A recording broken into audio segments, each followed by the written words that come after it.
إلهي واسع الكرم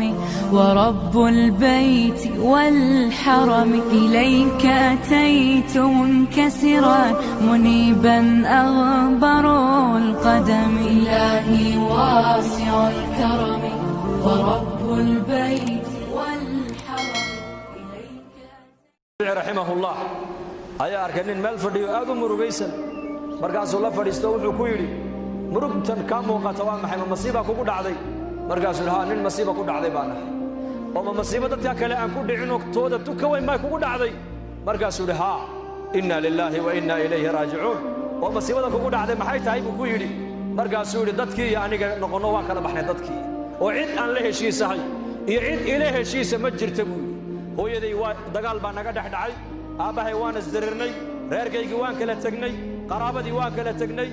jaar waan kala tagnay waa dadkii oo dhinaca iyo aniga oo dhinaca imaam shaafici rahimahullah markiiba uu gartay bifaraasatihi culimadu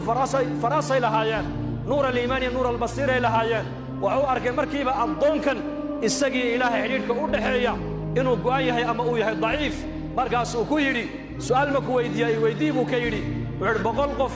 raali gelintooda iyo mid kaliya raali gelintiisa waa yaba buu ka yidhi markaasuu yidhi mid kaliya 100 qof inaad mar kaliya raali gelisaa waxa ka fudud oo ka dhow hal qof inaad isaga raali gelisaa wuxuu yidhi waliba midka kaliya hadduu raali isagu ka noqdo oo isaga raali gelisid 100 ka kale isaga ka raali gelin markaasuu waa kee markaasuu waa allah buu ka yidhi الله وحول هلك نمبر كي قال دنا بدي شيكتي ولي الله كجزايسي خلاص نمبر كم ما صح يا